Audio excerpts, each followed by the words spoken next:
Christmas po kasi nahihirapan po akong mag-deliver na akong message for today.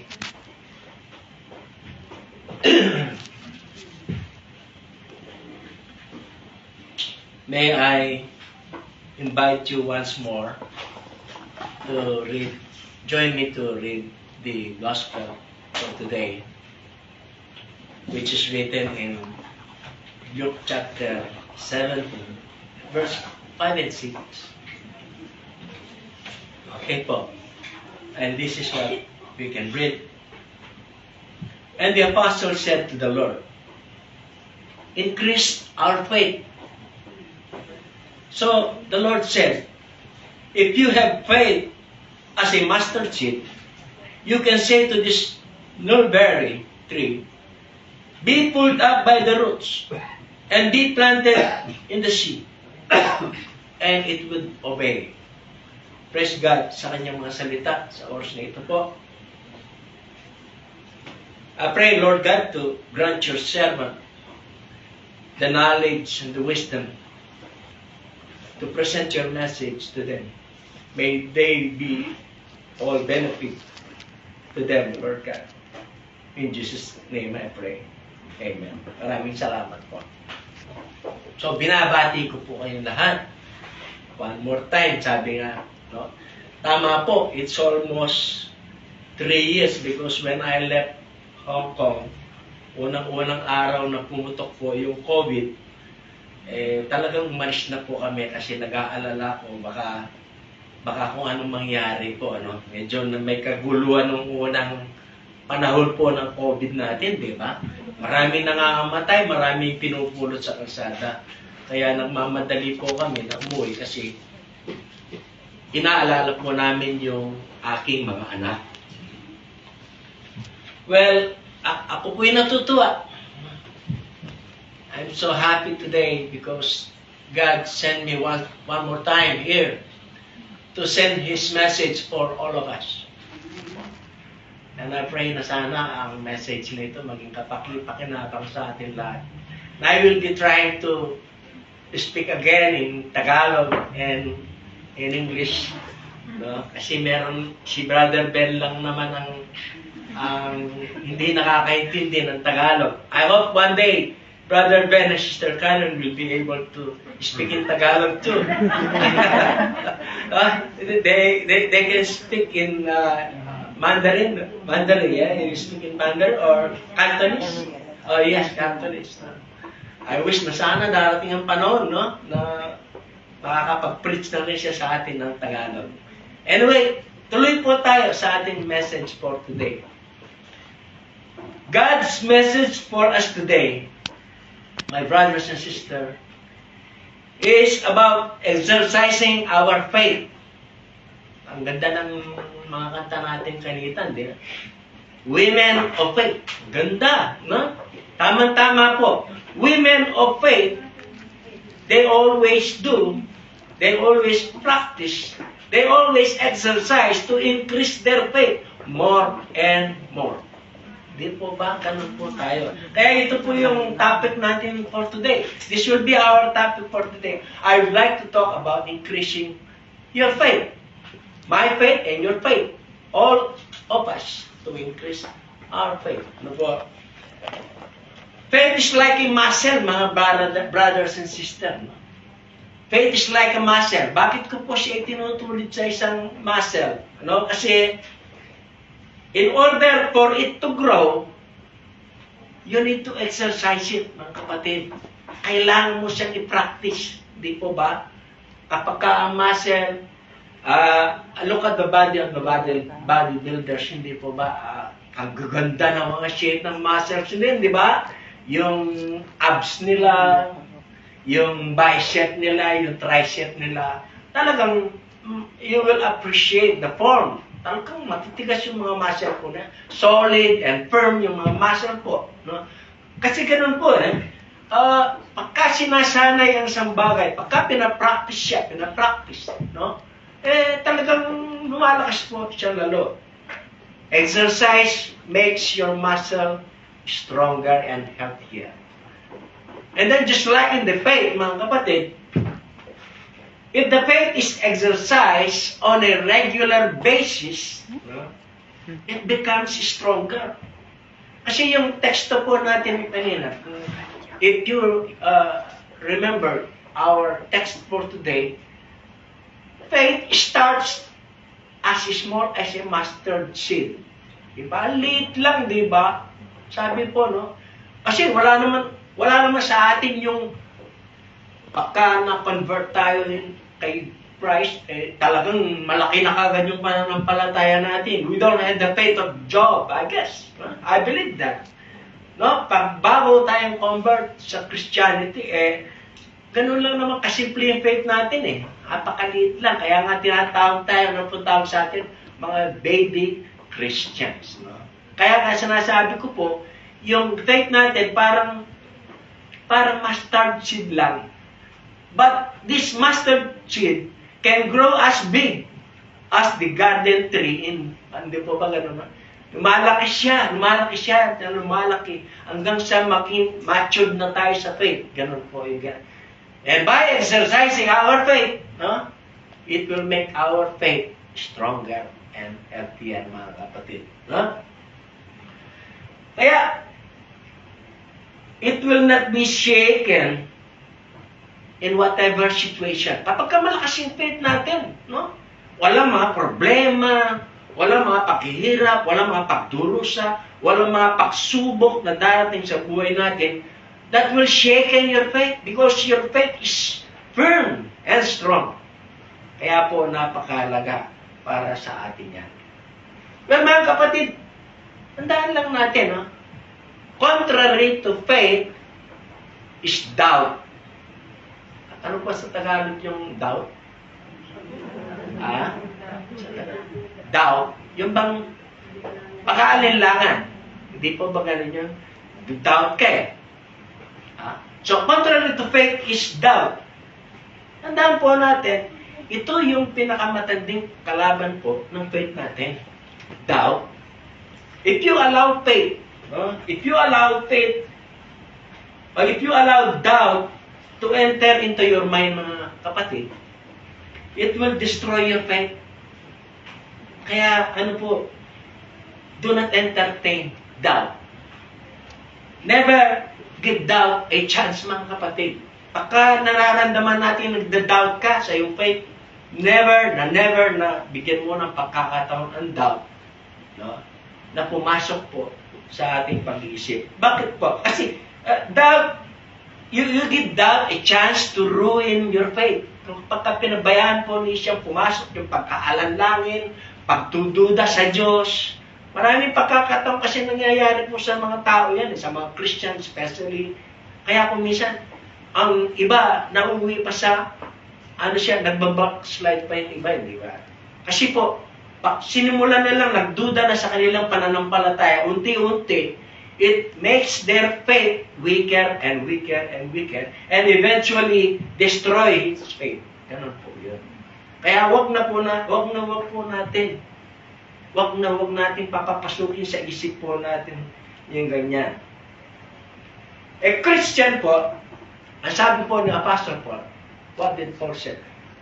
Christian walks by faith and not by sight. Diba?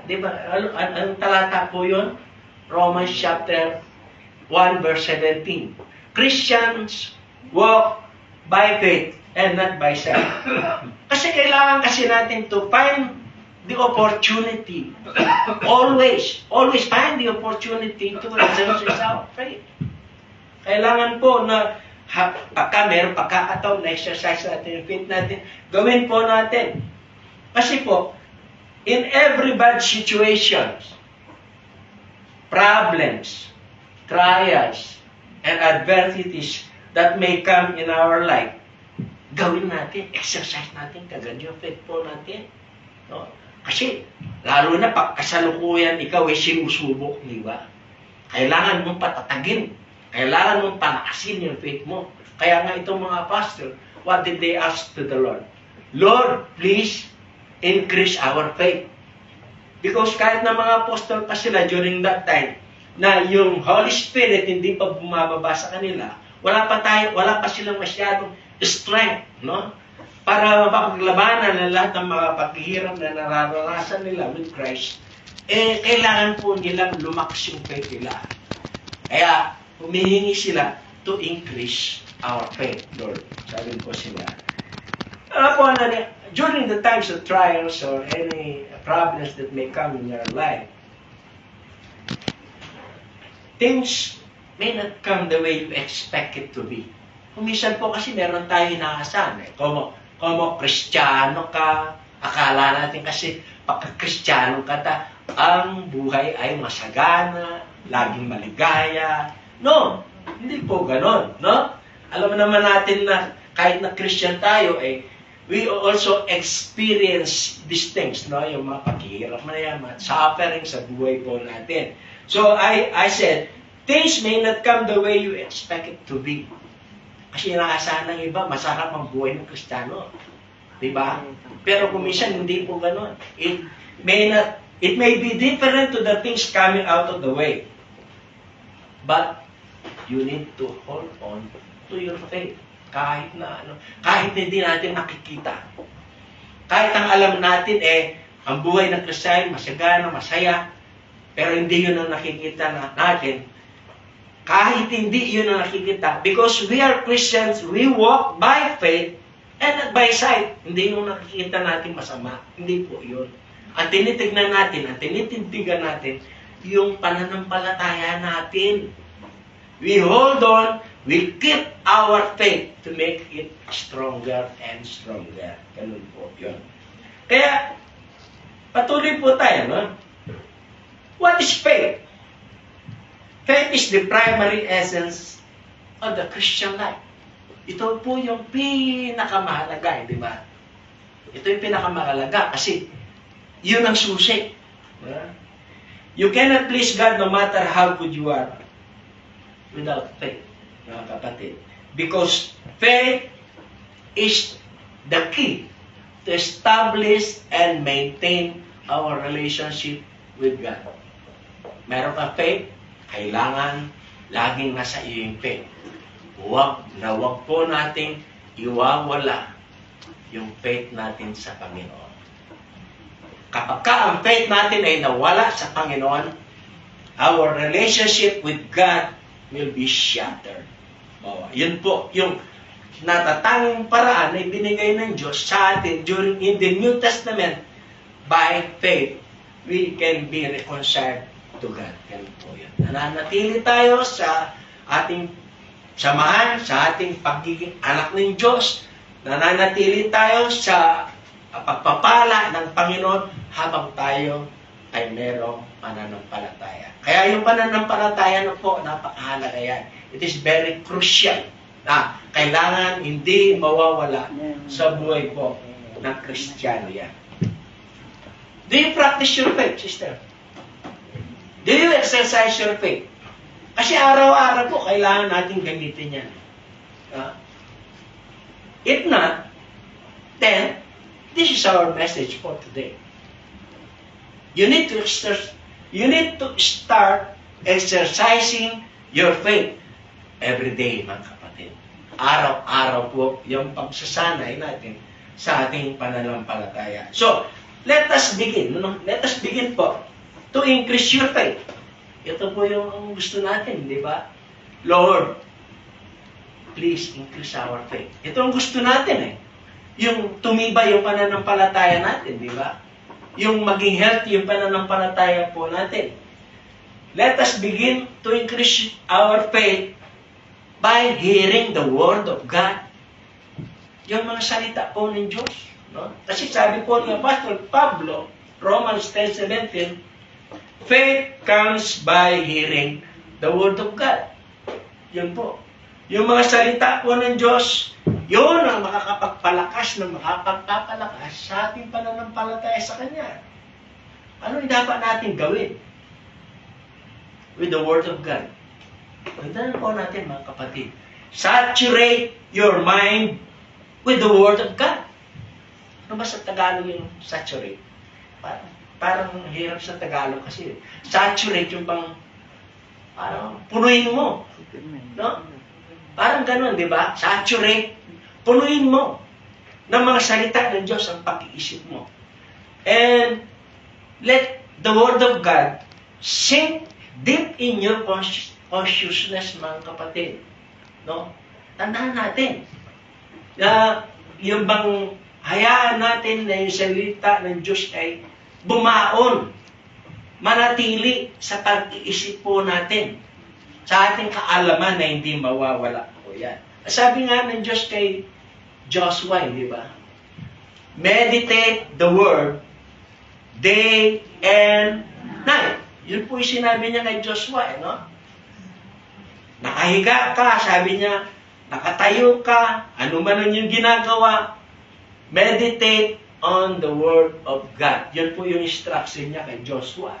Joshua chapter 1, verse 8. Ganyan po yung sinasabi. Kaya, ano natin gawin? Mga salita ng Diyos na yan. Let us fill yourself with the inspiring words of God. Inspiring promises of God. Alam po ninyo, di ba, yung mga pangako, nakakapagbigay ng ano sa atin yan, di ba? Nakakapagpalakas na loob sa atin yan kasi may pangako. Kahit yung mga tao lang nangako sa'yo, no, ng isang bagay. Okay, parang gumagaan ang pakiramdam natin pagka nangangako sila sa atin, di ba? Ganun po yun. So, by doing so, no, na tayo po ay nakatingin doon sa mga pangako ng Diyos sa atin, no, it will strengthen your faith, mga kapatid. It will increase your faith.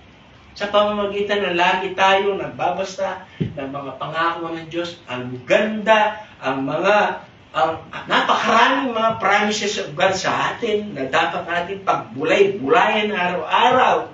Basahin natin yung mga pangako na yan na magbibigay ng sustansya sa ating pananampalataya sa Diyos. Faith is defined as being sure of what we hope for and certain of what we do not see. Ganun ang definition niya, di ba? What we hope for, we are sure of what we hope for, and certain of what we do not see. So, sa definition po ng Lord, the Word of God gives us the hope. Ito po yung nagbibigay sa atin ng pag-asa. Pagka naririnig natin yung salita ng Diyos, it gives us the hope. Kapag binibigyan tayo ng Word of God, ng hope, what we need to do is to strengthen our certainty. Kapatid, ito yung bahagi natin. No? Ang Diyos ang nagbibigay ng hope sa atin. Tayo naman, ang gagawin natin is to make sure na palakasin natin yung certainty natin. Ano ba yung certainty din? Yung assurance.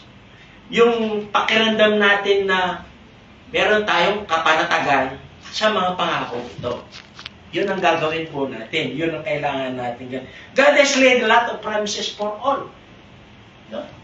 Maraming binigay na pangako ang Diyos sa atin. Tandaan po natin. To comfort us. Para ito yung magbibigay sa atin ng lakas, ng motivation in this troubled world, mga kapatid. Di ba? Ang hirap ng buhay dito sa ano? Ilang mga nagtatrabaho dito sa Hong Kong, lalo na kaya, hirap-hirap po, layo-layo ninyo sa pamilya niyo.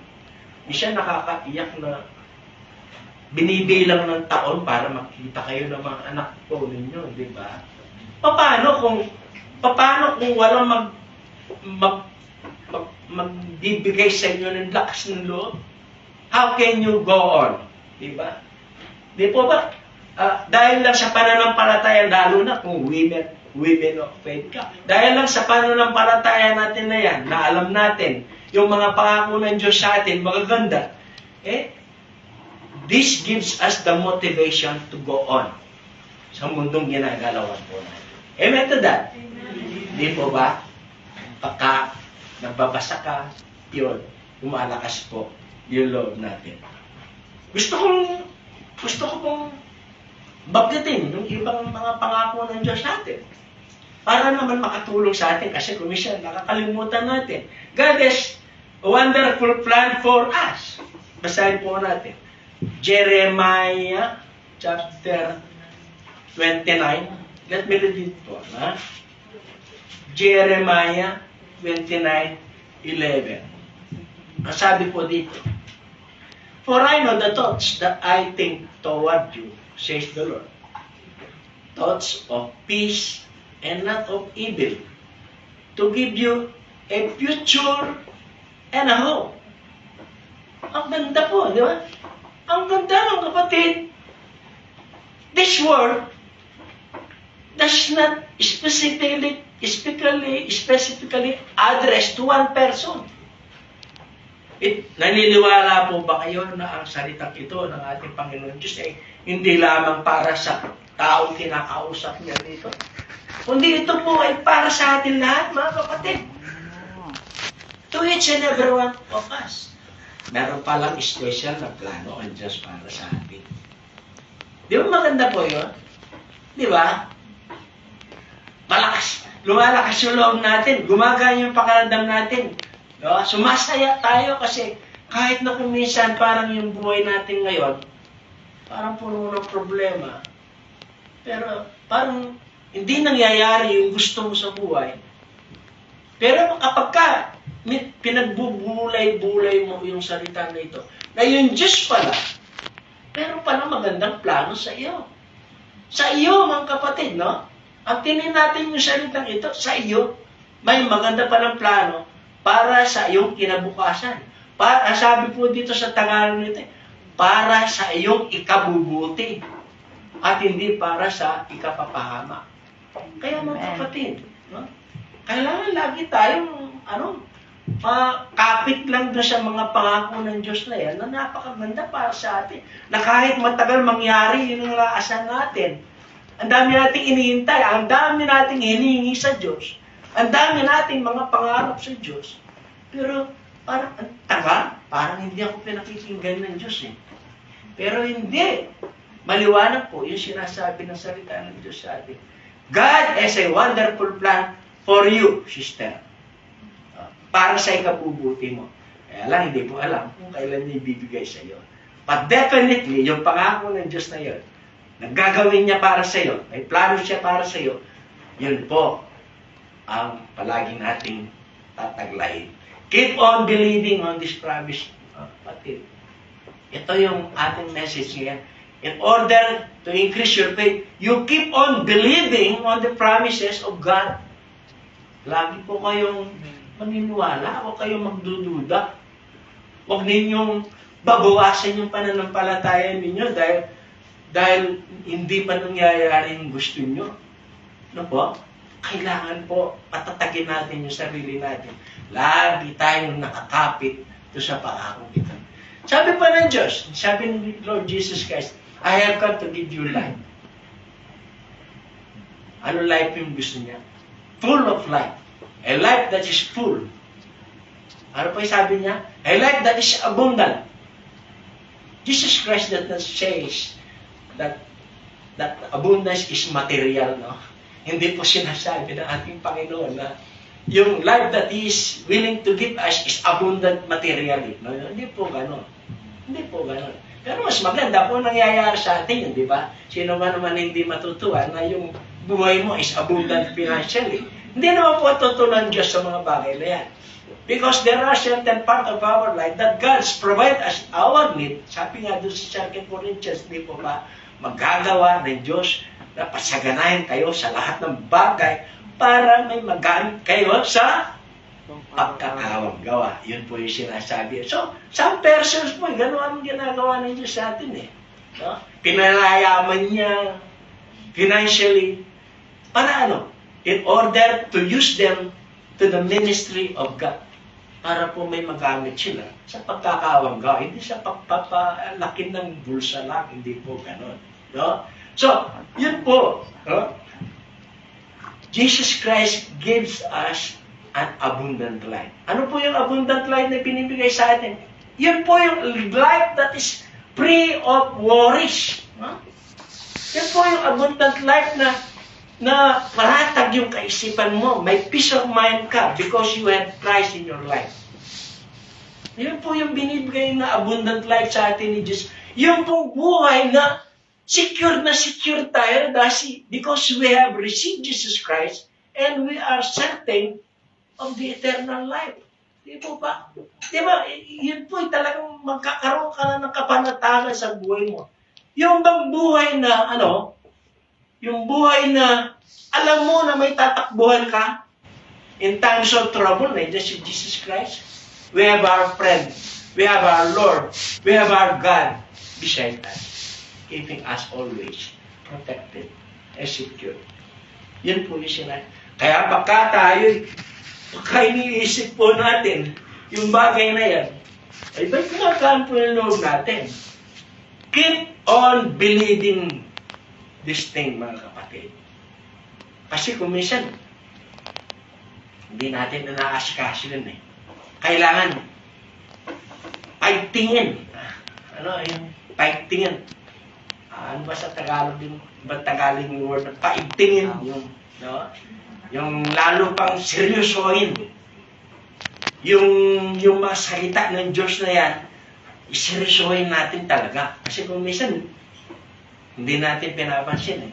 Minsan, dinededma lang natin yung mga promises of God. Di po ba? One more thing, mga kapatid, na we always forgot. God is full of surprises. Yeah. Kaya hintay-hintay lang kayo. May mga surpresa po ang Diyos sa atin, biglang darating sa buhay natin yan. Ano po yung mga surpresa ito ng Diyos? Hindi lamang sa buhay na ito, kundi sa buhay na darating. Let me read. 1 Corinthians chapter 2, verse 9. Tingnan po natin. Okay. Dito po, sabi po dito, but as it is written, eye has not seen, nor ear heard, nor have entered into the heart of man the things which God has prepared for those who love Him. Mahal ba ninyo ang Diyos? Amen. Mahalin niyo ang Diyos.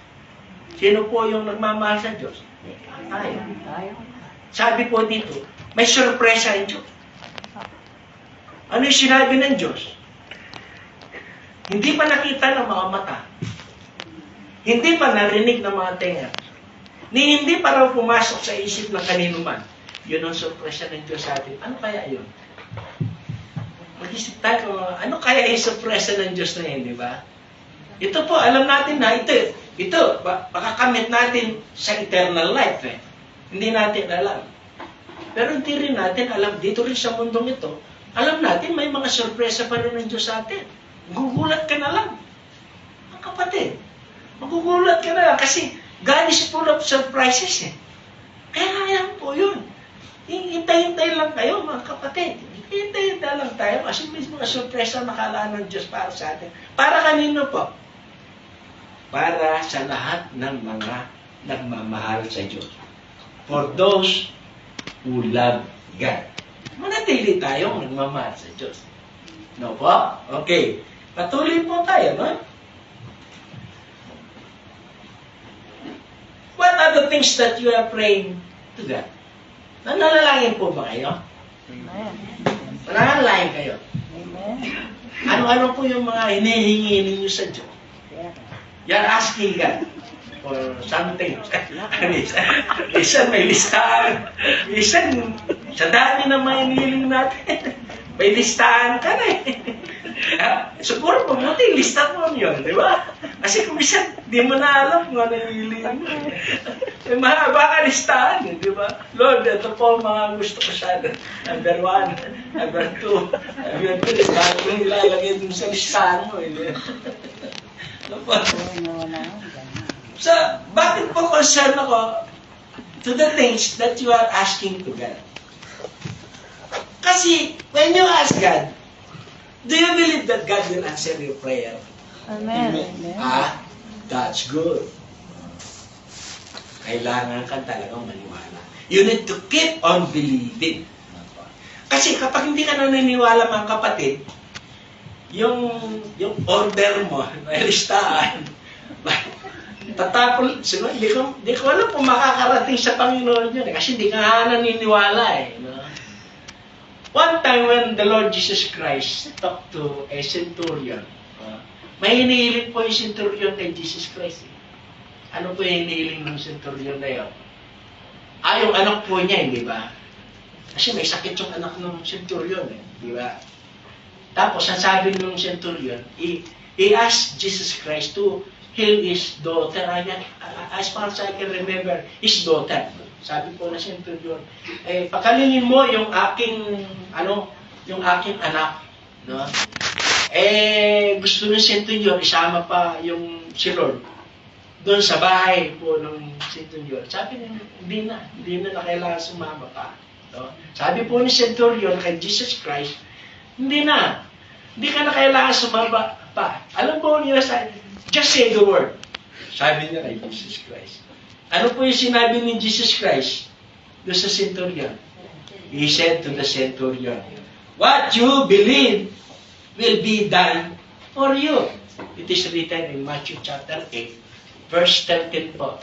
Ang sabi po ni Jesus Christ, kung ano yung pinaniniwalaan mo, mangyayari sa iyo. Yun po yung sinabi niya doon sa centurion eh. Kaya mga kapatid, pagka nananalangin tayo, kailangan you believe na talaga yung panalangin mo makakarating sa Diyos at sasagutin ng Diyos. Claim it. Yeah, amen to that. Kailangan po, ganun po yung ating attitude sa prayer. No? Yung mga bulag, lumapit yung bulag kay Jesus Christ. The blind man who approached Jesus Christ and wanted them to heal them their blindness. No? Ano po yung sinabi ni Jesus Christ sa kanila? Sa Matthew chapter 9, verse 29, di mo ba? Matthew 9:29. Sabi ni Jesus Christ, the blind man, let it happen then, just as you believe. Napaka-importante, mga kapatid, yung pananampalataya natin. Yung paniniwala natin, maging sa buhay na ito. Kapag ka naniniwala kang wala kang kwentang tao, parang ganun ang mangyayari sa iyo, hindi ba? You need to believe to yourself. You need to believe to the prayer. You need to believe in God. Huh? Kailangan po na may pagtitiwala ka. Di ba? Kasi kung ano ay yung pinaniniwalaan mo, kung ang pinaniniwalaan mo, mga kapatid, puro kang malasa ng dumarating sa buhay mo, mag-iingat ka. Mag-iingat ka. Pag kayo puro, mga taong ganun, di ba? Ang malas ko naman. Laging malas ako. Ganun ang malas siya buhay. Pag laging ganun po yung pinaniniwalaan natin, mga kapatid, abay, mag-iingat po kayo. Kasi yun ang sinasabi. This is the word of the Lord Jesus Christ, mga kapatid. Let it happen to you just as you believe. Kaya mahalaga po sa atin. Kaya sabi po niya po sa Pablo, di ba, sa Philippians, I forgot the verse and chapter, no? Think positive. Trustworthy. Yung mga bagay na optimistic. Yun po. Huwag ka maging pessimistic, mga kapatid. Sabi ni Apostol Pablo, lahat ng mabubuting bagay ang ipasok mo sa isip mo. Meditate on these things. Sabi ni Apostol Pablo, meditate on these things. Yun po yung laging laman ng isipan natin na mabait ang Diyos, may mga pangako siya sa atin, may mga pangarap siya sa atin, may plano siya sa buhay natin, hindi niya tayo pababayaan. Andiyan lang siya lagi sa atin. Keep on believing, brothers and sisters, and then you will increase your faith. Habang tumatagal, habang sinasanay mo sa sarili mo po yung bagay na yan, lalo pong lumalakas po yung pananampalataya niya. Okay. So, start to believe what God can do in your life. Kasi po, ano po yung kasabihan sa mundong ito? In this world, what do most people say? To see is to Ganun ang paniniwala ng mga tao, di ba? To see is to believe. Kailangan mo na raw na makita nila. Kailangan mo na raw na makita nila bago sila maniwala. But for us Christians, hindi po ganun. Christians walk by faith. Sa ating mga Christians, ano po yun? To believe is to see. Baliktad, ano? Ang kapatid. Baliktad sa ating mga Kristiyano. To believe is to see. But the word says, to see is to believe. Baliktad po. You want to see the working of God? You want to see how God works in your life? Believe. Keep believing, mga kapatid. And you will see God working in your life. Ganun po yun. Amen to that? Amen. Amen po. Okay. Next po. Increasing your faith. Medyo nagtatagal ako ng konti yata sa sermon ko. Pwede ba ako mag-sermon ng 2 oras dito, Sister D? Kasi 3 taon lang wala. I've done for 3 years. 1 hour every year. Can I talk? Or I okay, next po. I want you to begin to see God working. Don't you know that God is working in us every day? May ginagawa ang Diyos sa atin. Mga kapatid, araw-araw. Araw-araw po yun. Every good things that happen in our life comes from God. Yun po yung sabi ni James. Sabi. Lahat ng mabuting bagay na nangyayari po sa buhay natin, galing sa Diyos. Minsan di natin pinapansin yan, mga kapatid. No? No? Minsan may nangyaring mabuti sa iyo, hindi mo nga natin na-attribute kay God yung mabuting bagay na nangyayari sa atin. Hindi po. Hindi. Lahat, basta ito sabi ng Bible, all good things comes from God. No? Kaya, araw-araw po, may ginagawa ang Diyos sa buhay natin. Pagising mo pa lamang, kapatid, andyan na. Nakikita mo na kung anong ginawa ng Diyos sa'yo. Buti nga, buhay ka eh. Humihinga ka. Diba? Pagising mo, ay salamat. So pagising mo, dapat mapasalamat ka eh. Give thanks to the Lord because buhay ka pa. You're still alive, mga kapatid. Kamakailan lang yung kapitbahay ko, natulog lang siya eh. Pagising, wala. Nilagay na lang siya doon sa taon. Eh, mahirap. Di ba nagpapasalamat tayo? Dapat tayo, let us always give thanks to the Lord God. Pagising pa lang natin, buhay ka na, mga kapatid. Malakas ka.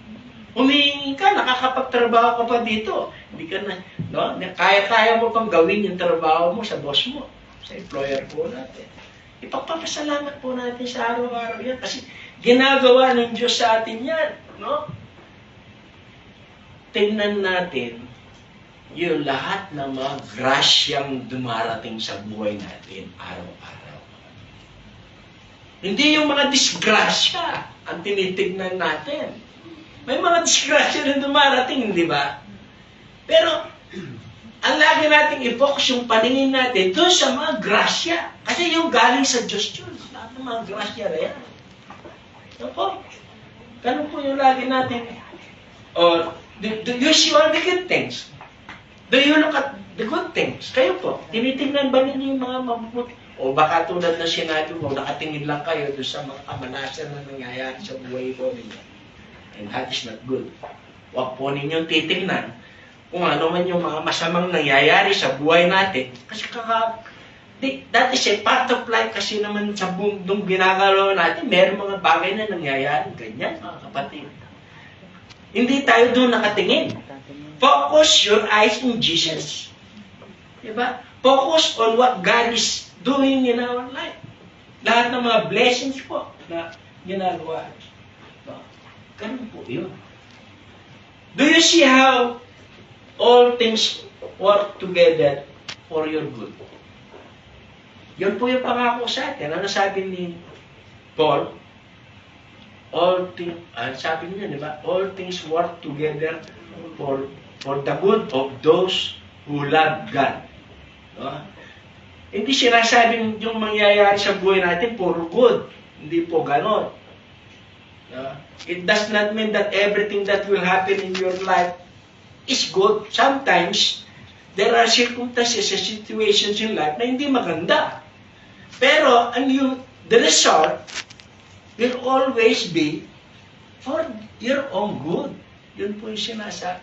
Baka kung minsan kasi, baka hindi ka na, baka, minsan masakit. Hindi ka na na-renew sa kontrata mo. Halimbawa lang, halimbawa, hindi ka na na-renew doon sa kontrata mo, mga kapatid. Sa sumalog mo. Pero yun pala, hindi mo alam. May ibang plano ang Diyos para sa iyo. Hindi natin alam. Pasat ang garantiya ng Diyos sa atin, if you love God, all things work together for the good. For your good. Ganun po yun. Kaya hindi po tayo mawawala ng pag-asa, mga kapatid. Sometimes, things are not pleasant. Diba? But, it is for your own good. So, keep on believing on this thing, mga kapatid. Huwag ninyong iwawala po yung pananampalataya natin, yung belief natin sa bagay na yun, sa pangako ng Diyos na yun. Huwag ninyong iwawala. Kundi bakos ay lalo natin itong fightingin, mga kapatid. Araw-araw, bilangin mo yung pagpapala ng Diyos. Araw-araw. Pero ang kanta, yung ganda ng kanta. Ito yung paborito kong kanta. Sa may himnaryo natin, ano ba yung count your blessing ba yun? Diba? When upon life's below you are tempestuous, diba? When you are discouraged, thinking all is lost. Kala mo, lahat na lang eh. Talo na, lahat wala na. Lahat wala nang kwenta. Count your many blessings, name them one by one. And it will surprise you what the Lord has done. Ganun pala, ano? Parang pagka yung mga kanta lang ng ito, naririnig mo, sumasampalataya ka sa mga kantang ito, parang gumagaan yung pakiramdam natin, mga kapatid. Kayang-kaya ko, kahit na ilang taon pang bubunuhin ko dito sa Hong Kong, mga kapatid, kakayanin ko, di ba? Kasi, at the same time na yung blessings ng Diyos, nandito ka. Di ba? Are you ever burdened with the load of care? Does the cross seem heavy you are called to bear? Count your many blessings, every doubt will fly. And you will be singing as the days go by. Ang sarap ng mensahe ng kanta na yan.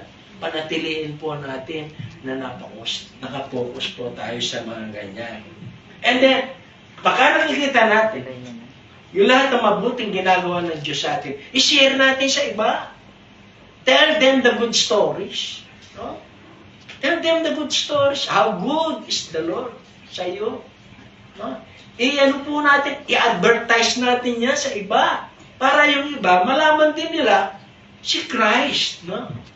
Para tanggapin din nila si Christ sa buhay po nila. No? Minsan, merong ginamot ang ating Panginoong Jesucristo. Anong talata ba yun?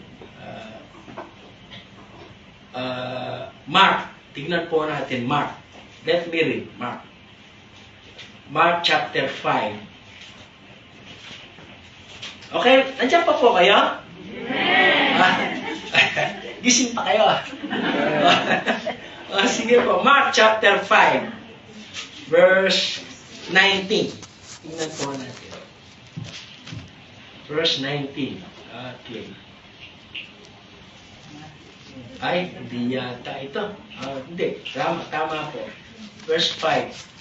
Okay. Sabi po dito, meron po kasi isang demon-possessed na tao. Ito yung problema doon sa kanilang lugar. And then, Jesus healed this man who is a demon-possessed. Pinagamot po niya, inayos po niya, pinagaling po niya. No? Kaya lang, ang sabi po ng lalaki, I would like to come with you. Parang gusto niyang sumama sa ministry ni Jesus.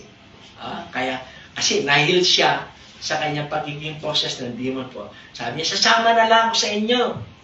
Kaya lang, sabi po ni Jesus sa kanila, however, Jesus did not permit him.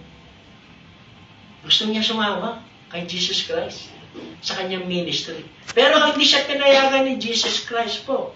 But said to him, go home to your friends and tell them what great things the Lord has done for you and how He has had compassion on you. Ministry pala yun, mga kapatid. No? Ano sabi? Go home. Tell others. Tell your family how good is the Lord. May kanya-kanya po tayong ministry, mga kapatid, kahit hindi kayo nakakatayo dito sa pulpito para mag-preach, na tulad ni Brother Ben o namin, meron po kayo sariling ministry to share the good news about the Lord sa iba. Katulad po ng billing ni Jesus Christ dito sa taong ito. Amen to that, mga kapatid. No ba? Share and let the others know the goodness of the Lord. And lastly po, ito po yung pinakamasarap na parte, di ba? This is the last point po. Ito yung naabangan po natin, pagwakas natin. Okay. Okay. In order to increase our faith, we need to put your faith into actions, mga kapatid. Begin to put your faith into action para po lumakas ito. Di ba? Kasi po, tandaan na, what did James told us? Faith without works is death. Patay. No? Patay po. You need to do the things that you learn from the Word of God, mga kapatid. Kailangan po yung mga natutunan natin sa ating pag-aaral ng Bible, sa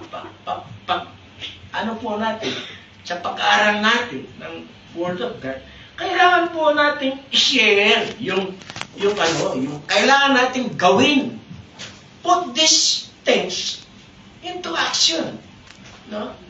Kasi, ang hirap lang yata yun, di ba? Alam po ninyo, what is the use of learning if you don't use what you learn? Ito masakit eh. Lalo na sa Pilipinas. Dami graduate ng education. Anong nangyayari? Kuminsan po, yung matapos nila, hindi nila nagagamit. Diba? Yun ang masakit eh, mga kapatid. Nag-aral ka ng isang bagay, tapos po, hindi mo nagamit, no? Mabuti sana kung pinakinabangan mo sa ibang bagay. Okay, siguro po yun, no? Pero most of the time, karamihan sa mga Pilipino, marami po yung ganun eh. Yung requirements natin, papasok ka lang dito sa Jollibee. May kailangan eh, college level ka eh, di ba? Mahirap eh, di ba? Dito, kahit ano lang, kahit matanda ka na, makakapagtrabaho. Pero doon sa atin, mahirap yung ganun, di ba? Ay, mahirap po, tapos ka ng engineering, tapos ka ng accountancy. Ang mangyayari, nandun ka lang sa may divisorya, titinda ka ng ano. Hindi mo nagagamit yung pagiging accountant mo. Hindi mo, mahirap po yun. In the same way, you learn the Word of God. Diba? Nalaman mo, nagba-Bible study ka. Hindi mo nagagamit sa buhay mo, mga kapatid. Mahirap yun. Ano po yung sinabi ni Paul kay Timothy? No? May sinabi po si Paul kay Timothy. Sabi, 2 Timothy, tingnan po natin. 2 Timothy chapter 3. Let me read po, no? Last point na lang ito, mga kapatid. 2 Timothy chapter 3. Verse, tingnan ko po, medyo tumatanda na ang kapatid nyo eh. Kaya malabo na yung paningin natin, mga kapatid. chapter 3, verse 14 po. Patuloy. Sabi po niya kay Timothy, but you must continue in the things which you have learned. Pili niya. Hindi yung puro pag-aaral lang tayo. Puro Bible study. Puro ganito lang. Tapos, hanggang doon lang sa pag-aaral. Hindi po. Sabi po niya, but you must continue in the things which you have learned. So, and been assured of knowing from whom you have learned them. You learn things. Tingnan mo ito kasi nag-aral sa kanyang lola yan, di ba? Natuto siya ng mga salita ng Diyos sa kanyang lola. Kaya sabi ni Paul, pagpatuloy mo yung mga natutunan mo sa lola mo. Isabuhay mo. Ang sabi po niya dito sa verse 17, that the man of God may be complete, thoroughly equipped for every good works. Halaga yun, mga kapatid. Thoroughly equipped. Kailangan nating gamitin po yung mga pag-aralan natin into good works. Tandaan po natin, mga kapatid, sasawa tayo ng kapapakinig ng mga sermon dito sa pulpitong ito. No? Pakinig, ng pakinig, pakinig. Pero hindi naman natin ginagawa yung napapakinggan natin, hindi po magbubunga ng maganda sa atin. What did James told us? But be ye doers of the word and not listeners. Diba? Doers of the word. Why? Why? Because yung mga doers lamang po ang i-bless ng Panginoon. If you just listen, that's useless. Paglabas natin, pagbaba natin dito sa kalsadang ito, nakalimutan mo na yung narinig mo sa pulpitong ito. Wala po kwenta yung narinig mo. But be ye doers of the word. Para po, tanggapin po natin yung blessing, mga kapatid. Ganun po. If you do, you will be blessed. Tandaan po natin, ano bawang ang sara, mga kapatid. Faith and good works are inseparable. If you have faith without good works, that's nothing. If you have good works and you have no faith, that's nothing. Faith and good works work together. They come together. Dalawa po yan. Kahit na ano sabihin ng ibang mga preacher dyan. Some preacher says, faith is enough for salvation. I do not believe it. But according to the Word of God, faith and works come together. Dalaw po yan. Meron tayong pananampalataya at gumagawa tayo doon sa ating pananampalataya. Because our good works, no po, it is the evidence of our faith. Kaya kung wala tayong magandang gawa, hindi natin ginagawa, natutunan natin, patay yung pananampalataya natin. Hindi ito totoo, mga kapatid. Okay po sa inyo, mga kapatid? Yeah. I hope yung message na ito, maging kapakit. I pray that it may be profitable to all of us. No? Ano po yun? To begin your faith into action, begin to exercise your faith daily. Exercise natin araw-araw yan. No? Huwag natin iwawala po yan. Begin to believe what God can do. Alam natin, makapangyarihan ng Diyos. No? Huwag kayong panghinaan ng loob.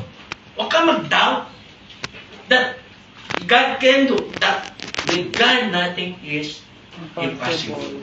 And then, you will see all the shower of blessing. Tingnan po natin yung showers of blessing. Ang dami po. And begin to tell others how good is the Lord. Begin to do and put your faith into action.